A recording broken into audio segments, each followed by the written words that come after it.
untuk permintaan PK dari terpidana lainnya? Rekam. Hah? Permintaan PK dari terpidana lainnya? Itu yang lebih aneh lagi. Kenapa saya bilang aneh? Ada 5 orang yang akan mengajukan PK. Oke. Kemudian yang sudah divonis bersalah ada 8 orang. Oke. 1 orang sudah bebas bersyarat, namanya Saka Tatal. 7 sekarang yang sedang ditahan dan menjalani hukuman. 2 tidak mengajukan PK. Sudirman dan 1 lagi. Sedangkan 5 lagi mengajukan PK. Nah, muncul pertanyaan saya. 8 orang dari terpidana ini telah mengajukan gerasi kepada Bapak Presiden Jokowi. Dan ditolak oleh Presiden Jokowi tahun 2020. Syarat untuk mengajukan PK adalah terpidana itu mengakui perbuatannya. Kira-kira logik nggak? Rong dia sudah ngaku perbuatannya ke 8-8-nya. Termasuk Saka Tatal, termasuk yang 5 orang Suprianto dan lain-lain. Nah, mereka mau mengajukan PK, sementara mereka sudah mengakui perbuatannya. Terus apa novumnya? Oh, dibilang ini novumnya putusan Peggy Setiawan. Lah, putusan Peggy Setiawan itu terkait dengan administratif, itu formil. Tidak ada dikatakan bahwa Hakim Eman Sulaiman tidak ada mengatakan bahwa Peggy Setiawan bukan Peggy Peron, nggak ada dia sebut.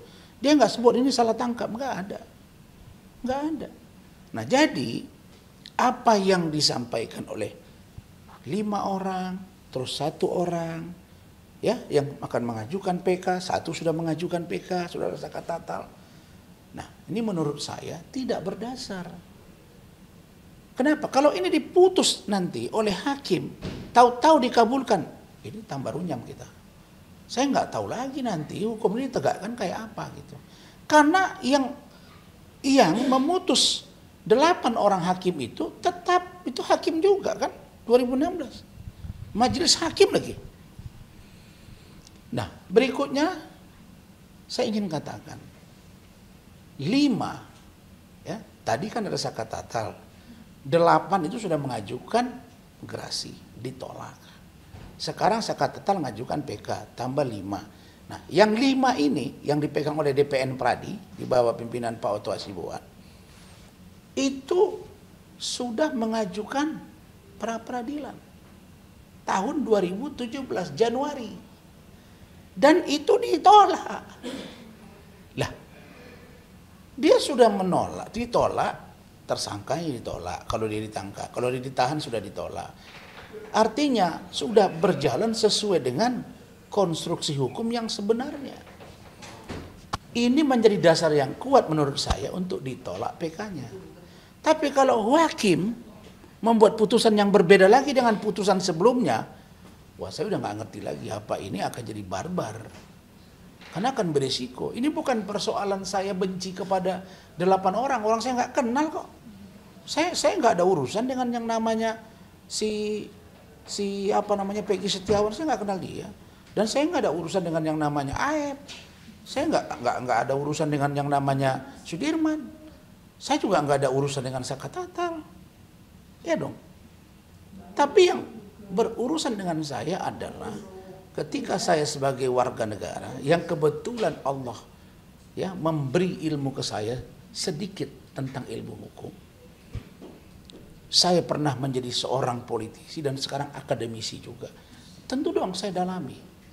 Jadi kalau misalnya ada putusan yang menurut saya bertentangan dengan logika hukum yang saya pahami, ya wajar dong saya melakukan apa yang saya sebut dengan constitutional complaint.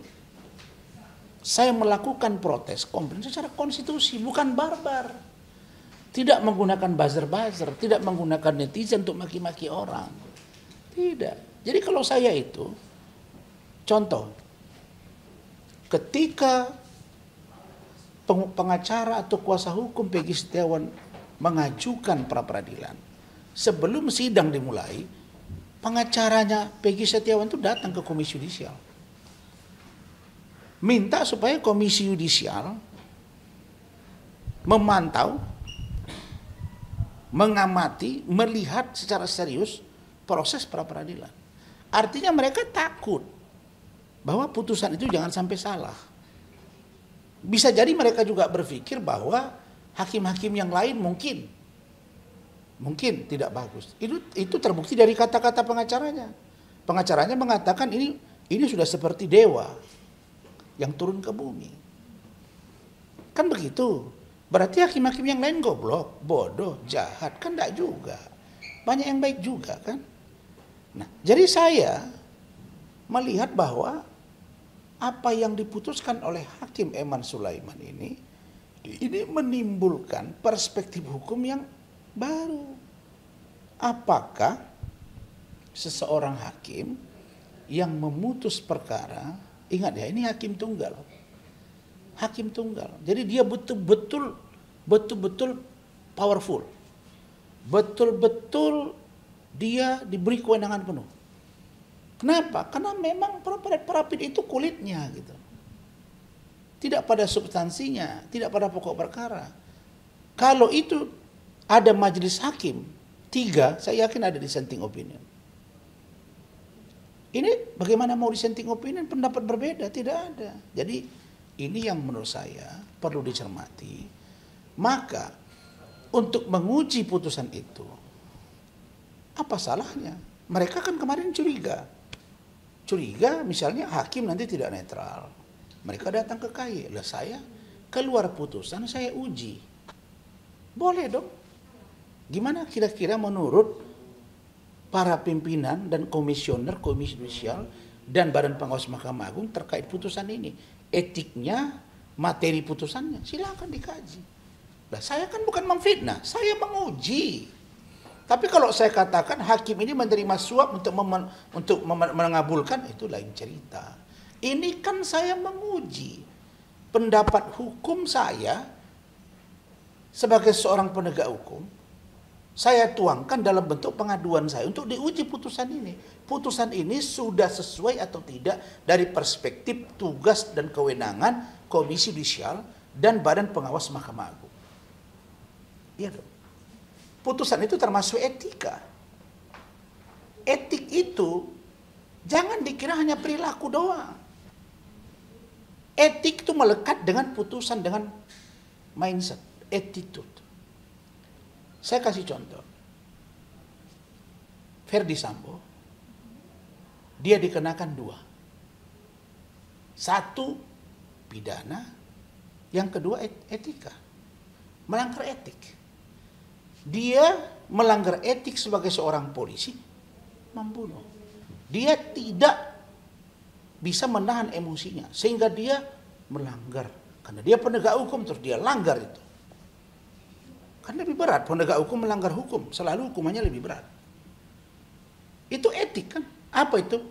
PDTH, pemberhentian dengan tidak hormat.